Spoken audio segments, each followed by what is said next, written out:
Asalaamu calaykum waraxmatullaahi wabarakaatu. Waa anigoo ah Axmed Ali Axmed. Waxaan bilaabi doonaa koorsi ku saabsan MS Word. Koorsigan wuxuu ahaan doonaa koorsi taxane ah, balse maanta waxaynu soo jeedin doonaa koorsigan hordhiciisa iyo sida loo isticmaalo MS Word, Excel, MS Word-ka. Koorsigan haddii uu noo dhammaado waxaynu ku xijin doonaa Excel-ka insha Allah haddii Alle uu idmo. Hadda waxaynu ka bilaaban doonaa hordhiciisa waa maxay MS Word. MS Word waa meel lagu diyaarsado dukumentigaaga, wax warqado badanaa la qoro. Mostly warqadahan waxaa lagu diyaariyaa MS Word, kuwa xisaabaadka waxaa lagu diyaariyaa Excel, kuwa soo jeedinta projectyadan waxaa lagu diyaariyaa PowerPoint. MS Word-ka haddaa arday tahay wuxuu ka qayb qaadan doonaa si weyn ayaad u dareemi doontaa macnaha MS Word-ka haddaa wax ka taqaanid. Haddaa hore wax ugu taqaanay balse si fiican aadan u aqoonin, halkan ayaad ku baran doontaa. Wax badan waa ku diyaarin doontaa insha Allah. Waxaan ku ballan qaadayaa haddii koorsigan isku xiran si nabad leh, si degan, si ka fiirsi leh aad u daawatid aadna baratikeysid. Muhiimaddu waa baratiko. Wax haddaa iska daawatid waa micno ma keenayso, laakiin faham guud inaad ka qaadatid waa laga yaabaa. Laakiin baratiko inaad sameysid, video baa la degtid, mobilkaaga ku shubatid, then kadib aad ku ceshatid, stop aad aadid meelaha pointiga mararka qaar waxaan adeegsan doonaa shortcuts. Waan isku xiji doonaa sida ugu fudud aan adeegsan doonaa shortcut-na waa idin tusi doonaa qaab shortcut ahaan loo adeegsan doono. Shortcut-ka wuxuu ka caawinayaa the way micnaha waqtiga uu kusoo yareynayo. Haddeertaan waxaynu guda gali doonaa see loo soo kiciyaa horta asiga MS Word-ka. MS Word-ka stepyo badan oo loo soo kiciyo wuu jiraa.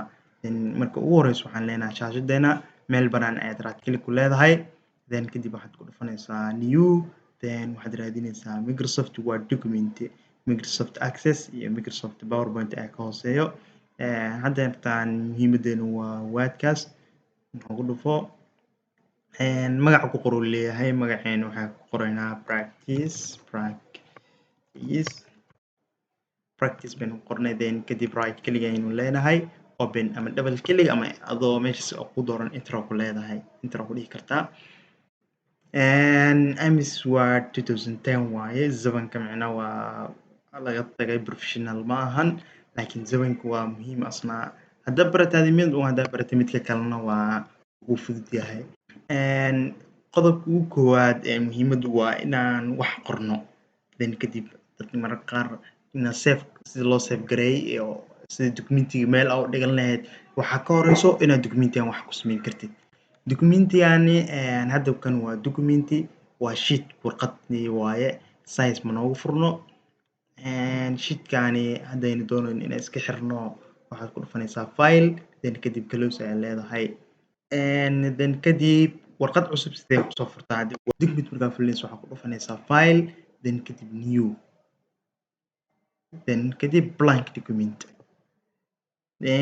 File document soo furtay baa shortcut ahaan sideen u adeegsanaynaa waaye. Iga xir midkaan si loo xiro documenti waa kay file ayaad ku dhufanaysaa, then kadib close ayaa leedahay, then kadib file waa iska xirnay documentiga keyboard anoo isticmaalayo si wayga ugu fudud sidaan ugu soo furan karaa. Ctrl+N ayaad leedahay. Control iyo N plus micnaha isku qaba la wada Control iyo N. Keyboardka haddaa fiiriso waxaad ka arkaysaa haddaadan bilow ahayn qof computer bilow ku ahayn waad fahmi kartaa. Then kadib waxaa ku xigto warqadan size-keeda sideen u sixi karaa. Warqada jiif maan u rabaa, joog maan u rabaa. Warqadani 2 column dhexda kala baran maan ka rabaa. Then kadib waxaad ku dhufanaysaa meelahaas inaad kasoo saxdid layout. Tab waa tabkan baratid waa muhiim. Home, insert, design, layout, reference, manual, review, view, help iyo kuwa kale developer iyo format kuwaas kale kusoo zaidi doono way jiraan. Kadib layout aad ku dhufanaysaa, size aad ku dhufanaysaa. Size markaynu ku dhufano cabirkee rabtaa hadda letter leenoo dooran, warqad baa noo dooran. Waxaad ku dhufanaysaa A4. Size kad waxaa ii dooran A4. Warqada jiif maan u rabaa mise joog. Halkan ayaad ku go'aan. Portrait iyo landscape. Landscape waa hadba documenti noocaad u baahan tahay. Margin-kaas wuxuu iga caawinayaa haddaad leedahay warqada borders wuxuu kuu sameeyaa rulerka haddaan soo dhaweeyo. rulerkaas ay ku saxay hadda meeshan calaamadan qoraalka uu ka bilaabanayo waa halkaas margin intaan ku dhufto midkaan aan doorto narrow qoraalka halkan ayuu ka bilaabanaya micnaha gees intaas ku baranaya halkaas by ruler ahaan waa u sixi kartaa waxaad ku dhufanaysaa view then kadib ruler waa ujeedaa ruler by mastarad ahaan u sixi kartaa halkaas ayaad ka qabanaysaa then kadib hoos ayaad u dhigaysaa kor aad u qaadaysaa then kadib halkan waad asna waa ku raadinaysaa calaamadaasi then kadib halka saas ayaad wax kameynaysaa hadba meesha rabtaa dhiganaysaa marar qaar halkaas oo derbiga kaga dhigan jirto halkan ayaad kasoo sakinaysaa clickta adoo haysid then kadib clickta waa sii daynaysaa qodobkaasi waa qodob waynu kusoo gudubnay waxaan ka faa'iidnay micnaha sidii warqadda sizekiisa u sixi lahayn warqadda joog ma u rabnaa mise jiif marginka noocee u rabnaa warqadda micnaha dhex may ka bilaabanay farta gooni waa laakiin margin waxaa micnaha wuxuu go'aaminayaa rulerka fontiisi guud micnaha halka uu ka bilaaban lahay hadda qoraal ayaan qorayaa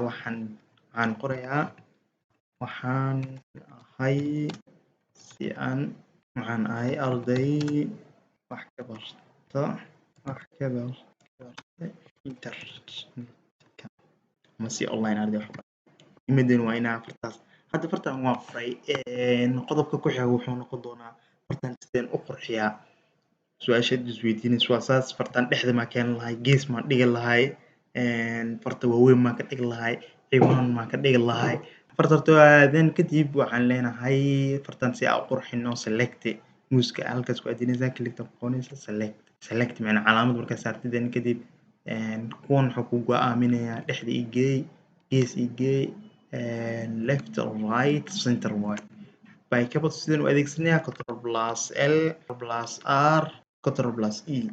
centerka y control plus E waa centerka control plus L waa left control plus R waa right carabiga right ka laga bilaabo marar qaar qoraalka waxaa u baahan tahay marar qaar inaa left ka geyso sidaa u geyn lahayd midaas qoraalka dhexda noo keen control plus E dheh then kadib select noo saar select keyboard by shortcut ahaan sideen u saarayaa select qoraalkii waxaad leedahay control plus A farta noo weynay waxaad leedahay meeshan home ayaad tagaysaa tam then kadib waxaad leedahay waxaad ku dhufanaysaa halkaas sizeka ay ku qoran tahay sizeka 12 meesha ku qoran tahay farta then kadib sizeka nooca rabtaa dooranaysaa farta waa then 12 aad dooranay hadba markaa ku aadis adoo dooranay fartas oo kala weynayna waa dareemaysaa farta boldis uu dhigayaa bold halkaas ay bida ku qoran tahay waay halkan waa jif italic halkan waa underline hadda saddexduba ay saaran tahay midda taa keliya haddaan rabo waan ka qaadaya underlineka halka sidaas waa ku celinaya inaad ka qaadi dartid italic jifjifka inaad ka qaadi darto ku celinaya boldiga haddaa rabtid inaad ka qaadi micna boldi farciilina ka dhig italic keligiis waa dooran kartaa waad ka qaadi kartaa underline keligiis waa dooran kartaa waad ka qaadi kartaa qodobkeena ku xiga waxaa weeye by keyboard ahaan sideen u adeegsanayaa control plus B waa boldi inaad ka qaadi dartid control plus B ayaad ku celinaysaa italic jif inaad ka dhigi darabtid control plus I y inaad ka qaadi darabtid asiga ayaad ku celinaysaa underline inaad ka qaadi darabtid control plus U y inaad sarti darabtidna control plus U y then kadib waxaa ku xigo fartaani halka micnaa waxaan ahay arday wax ka barta internetka waxaan rabaa inaan mar labaad aan koobiyey aan soo hoos dhigo control plus A ayaa leedahay muhiim control plus A waa select all ayuu dhigmaa by mouse ahaan waxaa adeegsan kartaa inaad clickta qabtid halkaas bilaata ku aadidid muuskan aad kula jiidid bilaata halkaas aad ku aadinay muuskan aad kula jiiday then kadib copy ayaa leedahay copy home tab adeegtid halkaas waa copy farta ayuu copy garayaa then kadib gees banaan ayaad kali ku leedahay enter ayaa leedahay farti waan copygayaa waan wadaa sideen u basti garaynayaa meesha copy aad qaaday home aad qoran basti ayaan leedahay maxaa noo dhiman marka by shortcut waxaan u adeegsanaynaa select dheh halkaas ayaa ku aadinaysaa micnaa select way uu fududahay filaarta halkaas marka ku aadintaa kaligaa leedahay ama halkaas waa ku jiidi kartaa micnaa qaababka wax loo select gareeyo oo badan yihiin control plus C waaye copy by shortcut ahaan halkaas gees kasta then kadib enter dheh control plus control V da caadiga oo Englishka Soomaaliga fa caadi leedahay laakiin V da waa English saas ayaan u copy gareynay then kadib waxaan doonayaa micnaha fartaani qayb ka mid ah inaan micnaha aan ka jaro kan dhexda camal aan rabaa inaan jaro wuu anfici waaye kan dhexda keliya iyo calaamadeey halkaas keligta kula qabo ku jiid backspace waa dhihi kartaa Ctrl+X waa dhihi kartaa like Ctrl+X wuxuu kuu wadaa copies fartaan dhan ayuu kaa qaadaya meel kale ayuu kuu geynaya macnaha copy meeshan dhanka remove gareey gees kale geey waxaan ku hormaray by shortcut-keeda Ctrl+X by keyboard ahaan by mouse ahaan qabo select saar cut meeshas maqaska ujeedo waa cut paste ayaa leedahay paste ujeedaa Ctrl select saaro Ctrl+X Ctrl+A maya kan keliya iyo calaamadeey Ctrl+X dheh Ctrl+V dheh waa X Ctrl+X waxay u taagan tahay cut Ctrl+V waxay u taagan tahay paste Ctrl+C waxay u taagan tahay copy intaas waa shortcut muhiim ah haddaa beginner tahay micnaha waa inaa xifdiso waa muhiim waxaynu ku xijinaynaa sideen color sideen u saarayaa micnaha page-ka iyo daahay waa gaari doonaa farta sidee color u saaraya colorka waa muhiim asna calaamadee select saar mar walba waa muhiim hal sar keliya haddaa calaamadeysid hal xaraf keliya haddaa calaamadeysid waa muhiim scrollkaas ku aadinaya then click-taa qabanaya waa kula jiidaya ama halka scrollka qabanaya shift-yaa qabanaya arrows-ka falaaraha keyboard-ka ku yaal micnaha dhanka rabto wadaya hoosta wadi waa kaa kor haddaa wadi waa kaa dhinaca haddaa wadina waa kaa hadda waxaan aan color siinayaa bulle ka dhigaya keligiis ayaan qurxinayaa bulli ka hormar Ctrl+B aheyd colorka waa kan halkaas waaye colorada intaa ka dooranaysaa kuwan iyo kuwan color ayno haddaa rabtid mid kasii badan waxaa ku dhufanaysaa more color then kadib colorka ku qanci halkaas ayaad ku dooranaysaa hadda bluegaas colorkaas bluega aan aad u xiiseeyaa fontigaas inuu xoogaa ka weynaada rabo fontigan kale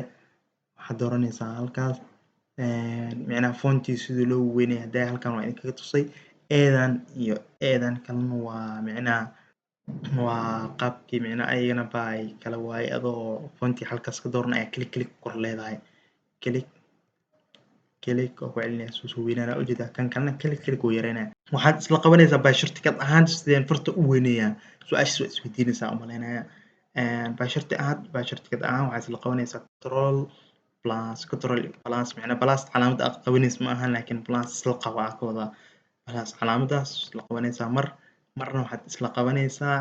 Ctrl+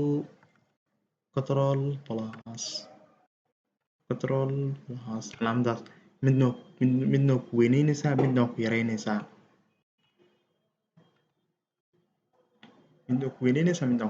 bal aan tijaabino iyo calaamadeey waxaan keliya iyo calaamadeey select saar Ctrl kana hormarna waa yareyn midka koowaad midka labaadna waa weyneyn waad fahanteen aan malaynayaa keyboardka inaad ka arki doontaa aan malaynayaa calaamadahaas qodobka kale aynu ku xijin doono waxaa weeye asagana fartaani waan style gareeyay waan qurxiyey waxaan rabaa inaan capital ka dhigo fartaan anigoo aan mar kale qorin waxaad ku dhufanaysaa point ama waxa kaaga fudud by keyboard ahaan Ctrl+E point halkaas point ayaa ku qormaya ujeedaa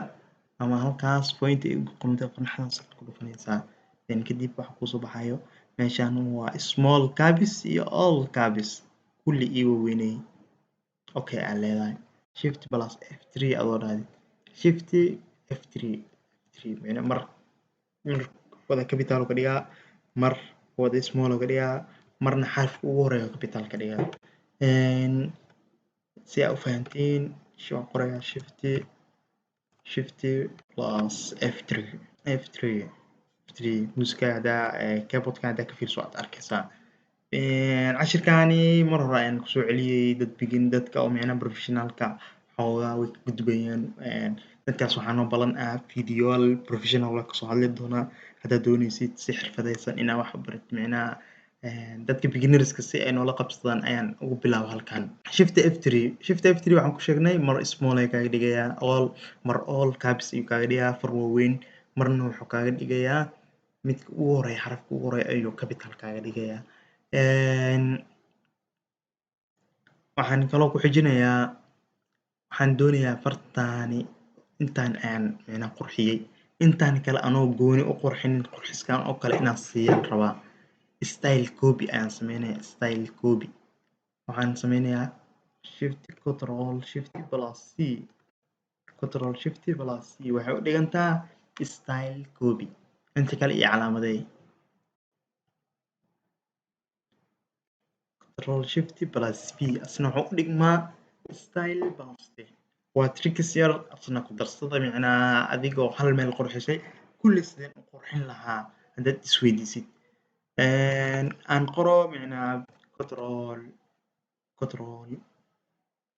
plus shift plus c waa waxay u dhigantaa style copy control shift plus c plus v asna wuxuu u dhigmaa plus v wuxuu u dhigmaa style point aan ka hormaray meeshaas point style copy point macnaha maxaa stylekee la copyeenaya oo muhiimada point style copy intana point style qoraalka xitaa saa u qorayo midka aan ka tago meesha ku dhufanayo muhiim waa asna si fiican u fiiri saan style based haddaa beginners tahay intaan waad fahmi karaysaa haddaa professional tahay wixii kugu soo kordho uun ka qaado inta kalena ka gudub fontigani waan stylekani waa copyani waana paste garaynay haddeertaan aan ku tijaabiyo qoraalkan hadda aan qoray iyo calaamadeey stylekii waan wadaa control shift plus c stylekan hadda fontiga madowga ah sidii hore ku ugu ahaa ayaan kusoo celinaya waxaan sameynaya control shift plus c iyo calaamadeey kuwaan stylekii aan qurxiyay macnaha inaa sidii kow aan ka dhigan rabaa control z aanoo dhihin control shift plus v sidii koowaad igu noqonay dib ii soo celi control plus z macnaha waa undo control plus z waa undo wuxuu u dhigmaa ii soo celi wixii hore ii soo celi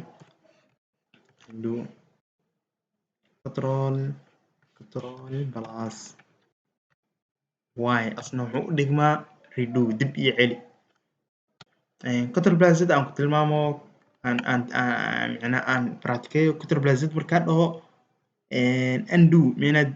iga celi ka noqo markaan dhaho maxaa iga baxay control plus y-da aan qoray aa iga baxday control plus y ayaan sameynaya haddeertaan way ii soo noqday so uma jeedid waa practiceyn kartaa bikmusaan muhiimadda waa inaa kullama aad practice badan aad sameyso kullama aad xirfadaada macnaha aad sii xejisatid laakiin maanta videogan keliya haddaad daawatid aad iga daba sameysid berrina aad ka tagtid muhiim saas u weyn ma keenayso wixii inaad kala ilowda ayaa dhacayso maxaynu ku xijinaynaa markaan fontiska wax badan oo ka fahanaa umaleynaya haddii wax badan waxaan rabaa laakiin fontiska waxaan rabaa inaan kusoo kordhiyo typeskan asna aan ka hadlo wuxuu yahay typeskas muxuu yahay typeskas wuxuu yahay waa header macnaha wuxuu ku saaraya macnaha qoraalku wuxuu ku saaraya color oo shape macnaha qoraalka ma bedelayo laakiin shape gooniyu siinaya shapekas gooni macnaha farta aadana qurxiska qayb ka mid ah waay markaas fonti colorkiisa bedelaysaa fonti bluega white aa ka dhigaysaa fonti iyo calaamas muhiimaddu waa inuu select ku saaran yahay then kadib markaas ay la falgalaya hadda fonti waxaan ka dhigay gadaashiisa colorka uu fidsan yahay blue fartina waxaan ka dhigay caddaan white waay haddaa macnaha kusii qorano macnaha farti white ay dooraneed waxaan kaloo ku xijinaynaa fontiga macnaha fontiga naftirkiisa stylekiisa waa inaan qaab ahaantiisa inaan bedelo sideen ku bedeli karaa control plus a dheh halkaas ay ku qoran tahay calaamadaas aan ku dhufno mujida fonti stylekiisa halkaas aan ku bedelayaa time new roman haddaad doonto farta oo fararka ugu qurxan far kasta oo ku aadinayso farti ku qancayso unbaad dooranaysaa fararka kala duwan oo ujeedaa qoraalka dhexda aynu isku keeno then kadib waxaynu sameynaynaa control plus f2 waa review macnaha waxaynu sameynayaa inaan aragno then kadib control plus aynu leenahay soo dhaweey shaashada ama halkaas pluskaas aynu taabano soo dhaweey hadeertaani waa micnaha waxaan waa hadda practic ahaan aynu u qaadanay muhiimadeena ugu weyn waxay ahayd inaan wax samayn karno far aan qori karno aan micnaha kalarka ka bedeli karno farta sizekeeda aan wax ku dari karno farta mar jifjif aan ka dhigi karno marna joogjoog aan ka dhigi karno farteeni micnaha by shortcut by keyboard waxaanu kala soo qaadnay stylekoodii nooc processyo badan waanu kasoo hadalnay hadda videogan aad ayuu u dheeraaday